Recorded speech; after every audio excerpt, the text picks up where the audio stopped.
Ya baik pemirsa Kemal TV, kembali lagi di Dialog Spesial, masih bertemakan sehat di tengah godaan makanan jelang Lebaran, dan tentunya masih bersama narasumber yang sangat spesial, Ibu Nurbaiti Rajabesi, Kepala Dinas Kesehatan Kota Ternate ya. Ibu, kita lanjutkan kembali. Nah ini godaan tentang makanan ini kan sangat luar biasa ya, baik dari bentuk, warna dan sebagainya. Kan tidak semua juga ketika dimakan itu lantas langsung kenyang ya, artinya hanya sebagai pelengkap rasa, kemudian ya udah cukup gitu kan. Nah sebenarnya dalam mengembalikan metabolisme tubuh kita itu apakah benar memang kebutuhan energi kita tuh kebanyakan adalah glukosa, gula, benar demikian Bu? Iya benar, karena kita kalau sudah puasa berarti saat gula juga menurun, kan daya tahan tubuh juga menurun dan sebagainya. Jadi kalau memang batal, pada saat batal kan manis-manis itu, misalnya teh itu kan sudah mengalihkan gula dalam tubuh, berarti kan tenaganya sudah ada. Kemudian kalau kita misalnya salat maghrib, kemudian setelah itu kita makan nasi juga ada gula, ada sudah menjawab apa yang kita kekurangan daripada tubuh kita, itu sudah dipenuhi dengan makanan-makanan yang ada. Jadi kalau ingin satu, mau dua, mau tiga, itu sebenarnya salah. Jadi makan itu harus secukupnya saja. Jadi misalnya memerlukan kalorinya berapa ya. Jadi kalau misalnya kita membutuhkan kalorinya itu berapa, memang masyarakat kan tidak tahu. Tapi makan seadanya, secukupnya. Tidak bisa makan sampai orang bilang apa susah sah. Nah, itu kan memperburuk juga keadaan dalam tubuh. Nah, jadi kalau ada memperburuk keadaan dalam tubuh, berarti pekerja jantung juga mulai terganggu, pokoknya semuanya.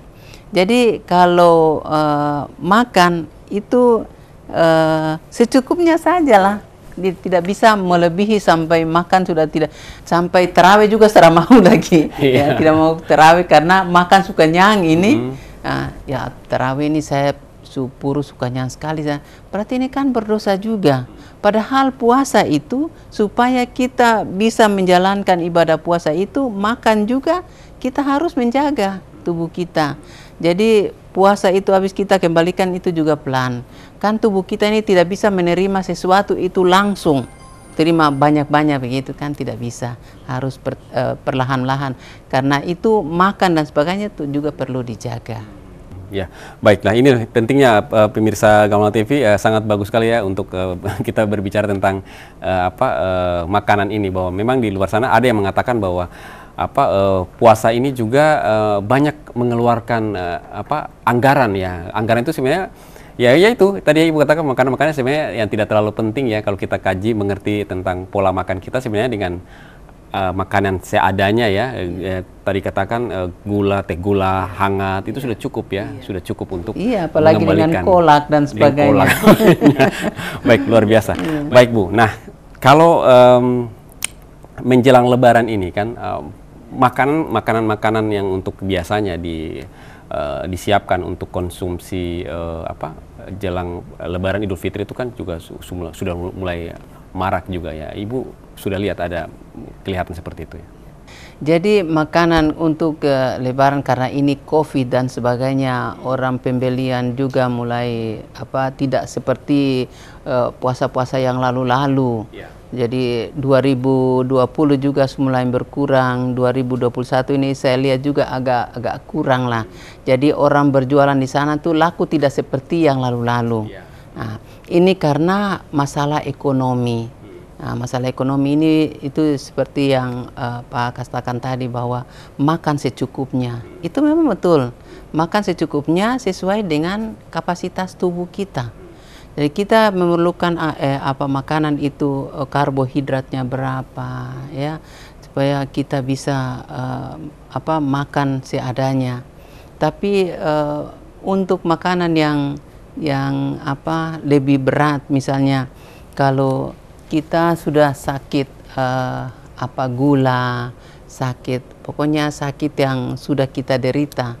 Nah, misalnya kolesterolnya tinggi, ya, asam uratnya tinggi, berarti makanan untuk hari raya biasanya kan orang menyiapkan daging dan sebagainya.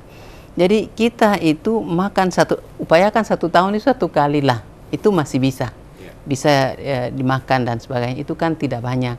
Tapi kalau dalam bulan puasa ini tiap hari itu daging dan sebagainya, itu perlu hati-hati juga, karena mengenai tubuh kita itu ada yang sudah sakit-sakitan tadi, misalnya ada yang kolesterol, ada yang asam urat dan sebagainya, itu perlu juga hati-hati. Karena makanan itu memang bagus, tapi tidak selamanya makan banyak itu bagus. Ya, jadi makan harus seadanya saja. Ya, Allah pun tidak menyukai sesuatu yang berlebihan ya, dalam makanan pun seperti itu. Kalau berlebihan juga tidak akan baik, justru akan berdampak yang tidak baik dari sisi tubuh kita ya. Baik Bu, kasih bocoran Ibu, kalau dalam rumah itu biasanya menyiapkan berapa model makanan sih kalau biasa Lebaran itu? Ya, kalau saya itu simpel saja, paling ketupat, ayam itu saja, dan ikan. Kalau ada yang bisa makan ayam, makan ayam. Kalau tidak, ikan. Saya itu makanan yang simpel saja, tidak seperti makanan yang banyak-banyak, misalnya sudah ketupat, terus tambah apa lagi nasi, tambah banyak sekali. Saya itu tidak biasa seperti itu.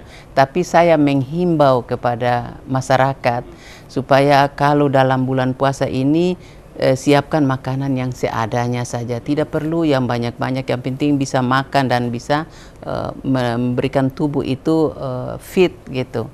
Jadi jangan sampai kita harus daging, harus ayam, harus ikan, dan bikin makanan itu bermacam-macam. Akhirnya itu capek sendiri, ya, capek sendiri. Tapi untuk tubuh menerima itu kan tidak seperti itu. Ya, tubuh menerima itu misalnya daging itu kan sedikit saja, tidak perlu banyak. Kan paling berapa gram itu yang kita harus peroleh. Tapi kita siapkan sampai banyak-banyak, siapa yang nanti mau makan? Kan bisa juga busuk dan sebagainya, kan mubazir.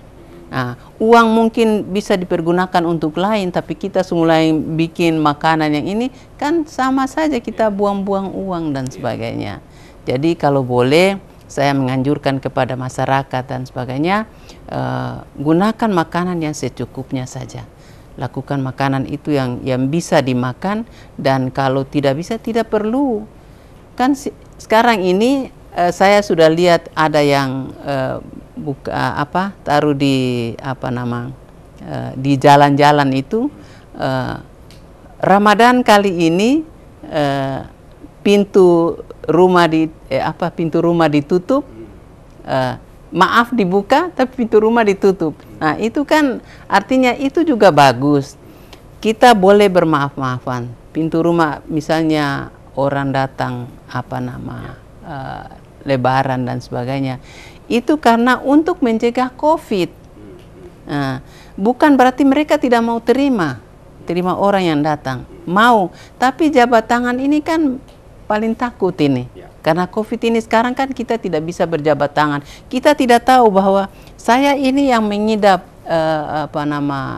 COVID atau orang yang datang itu mengidap COVID. Kan kita tidak tahu. Kalau jabat tangan sembarangan kan bisa juga membludak penyakit ini.